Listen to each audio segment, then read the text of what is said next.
माजी करीब में तकब्बुर और अना की हदों को छूते हुए किसी भी हुकूमती सियासी जमात को समाअत का मौका दिए बगैर पंजाब में इंतखाबात की तारीख का ऐलान करने वाले चीफ जस्टिस उमर अता बंदियाल आला फौजी जिम्मेदारान से मुलाकात के बाद न सिर्फ अपनी जिद से पीछे हट गए हैं बल्कि सियासी जमातों की जानिब से मुज़ाकरात की फेस सेविंग फराहम करने पर पंजाब में इलेक्शन के ऐलान करदा तारीख से भी यू टर्न लेने का इंदिया दे दिया है।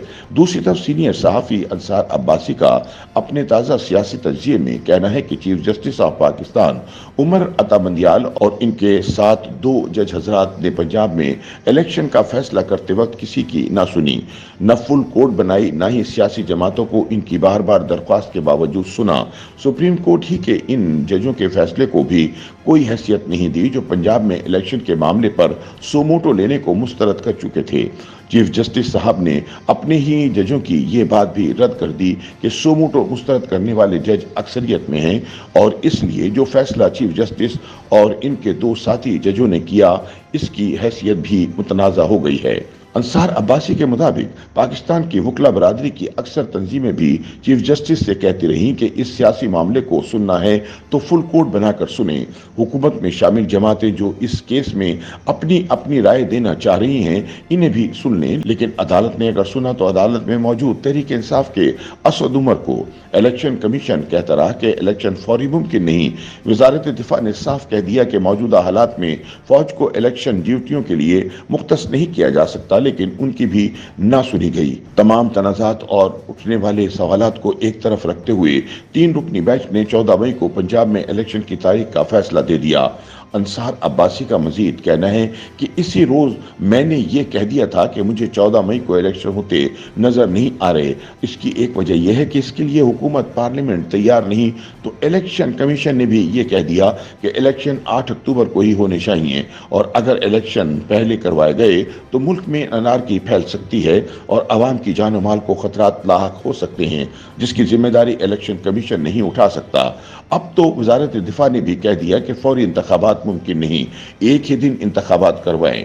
वजारत दिफा ने यह भी दोबारा कह दिया कि मुल्क के हालात ठीक नहीं और ये कि मौजूदा हालात में फौज को इसकी असल जिम्मेदारियों से हटाकर इलेक्शन की ड्यूटियां नहीं दी जा सकती। अंसार अब्बासी कहते हैं कि इस दौरान चंद रोज कबल चीफ जस्टिस और बेंच में शामिल 2 जज हजरात के साथ ISI और MI के आला ओहदेदारान की चैम्बर में मुलाकात हुई, जिसमें इंटेलिजेंस इदारों ने जज हजरात को सिक्योरिटी हालात पर ब्रीफिंग दी। इतलात के मुताबिक वजारत दिफा की तरह इंटेलिजेंस इदारों का भी यही कहना है कि मौजूदा हालात फौरी इंतखाबात के लिए मौजू नहीं। दूसरी तरफ पंजाब में इंतखाबात के लिए 21 अरब रुपए के मामले पर हुकूमत और पार्लियामेंट ने सुप्रीम कोर्ट के फैसले को मानने से इनकार कर दिया और पार्लियामेंट ने कह दिया कि पैसा नहीं दिया जा सकता। अंसार अब्बासी कहते हैं हुकूमत और पार्लियामेंट ये समझते हैं कि सुप्रीम कोर्ट का बेंच तहरीक इंसाफ की हिमायत में इनसे नाइंसाफी कर रहा है, जिसके जवाब में सुप्रीम कोर्ट के साथ ऐसे तकनीकी अंदाज में सियासत की जा रही है कि इलेक्शन कमीशन को फंड्स भी फराहम ना किए जाएं और वजीर आजम या किसी दूसरे हुकूमती फर्द को मुमकिन तौहीन अदालत का भी सामना न करना पड़े। इन हालात में बरोज मंगल 3 रुकनी बेंच ने केस सुना। समाअत के दौरान ये कहा गया कि अगर फंड फराहम ना किए गए तो संगीन नताइज होंगे। ये भी कहा गया कि फैसला देने के बाद अब पीछे नहीं हट सकते, अब आगे ही बढ़ना है। लेकिन अटॉर्नी जनरल ने जब सियासी जमातों के दरमियान मुज़ाकरात की बात की तो इस पर 3 रुकनी बेंच पहली बार एक कदम पीछे हटा और सियासी जमातों को नोटिस जारी कर दिए ताकि मुज़ाकरात का मौका दिया जाए। चीफ जस्टिस और अदालत की तरफ से एक कदम पीछे हटना एक खुश आइन इक़दाम है, लेकिन ये मौका है कि चीफ जस्टिस और बेंच में शामिल जज हजरात जायजा ले कि इनसे कहां कहां और क्या क्या गलतियां सरजद हुई। अगर ये गलतियां ना होती तो आज सुप्रीम कोर्ट को इन हालात का सामना ना करना पड़ता। दूसरी जानिब कोर्ट रिपोर्टर इमरान वसीम का कहना है कि सुप्रीम कोर्ट ने इलेक्शन कमीशन की दरख्वास्त को खारिज कर दिया, जिसमें इस्तदा की गई थी कि मौजूदा हालात में इंतखाबात के लिए 8 अक्टूबर की तारीख निहायत मुनासिब है। इलेक्शन कमीशन को 27 अप्रैल तक फंड्स मुहैया करने की हिदायत जारी की गई है। चीफ जस्टिस और साथी जजेस अगर वाकई सियासी दर्जे हरारत को कम करने में संजीदा थे तो इन्हें जस्टिस अतर मिनुल्लाह के नोट में उठाए गए सवालों का जायजा लेना चाहिए था। नया दौर टीवी के टॉक शो खबर से आगे में गुफ्तगू करते हुए उन्होंने कहा कि एक आम शहरी की जानिब से आज ही दरख्वास्त मुकर्रर हुई, इस पर समाअत हो गई और सियासी जमातों को नोटिस भी जारी कर दिए गए। आज आनन फानन ये सब कुछ हो जाने से बदले हालात का इशारा मिलता है। हालांकि इस दरख्वास्त के मुंदरजात और इसके हक में दिए जाने वाले दलाइल पहले भी इस बेंच के सामने रखे जा चुके हैं, मगर तब चीफ जस्टिस ने इन पर तवज्जो नहीं दी थी।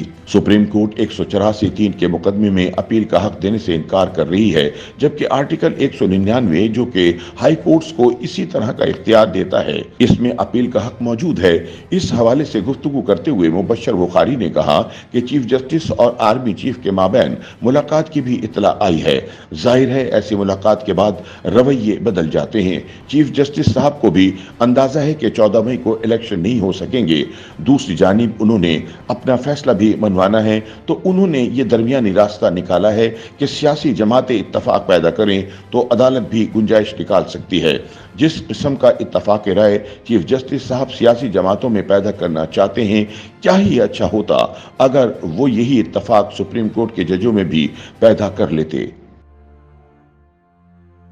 YouTube पर गूगली न्यूज देखने के लिए youtube.com की सर्च बार में गूगली न्यूज टीवी टाइप करें। गूगली न्यूज के पेज पर सुर्ख रंग के सब्सक्रिप्शन वाले बटन पर क्लिक करना ना भूलिए। YouTube पेज पर अपलोड होने वाली वीडियोस से बाखबर रहने के लिए बेल आइकन पर क्लिक कीजिए। आपको हर नई वीडियो के बारे में नोटिफिकेशन मौसूल हो जाएगा।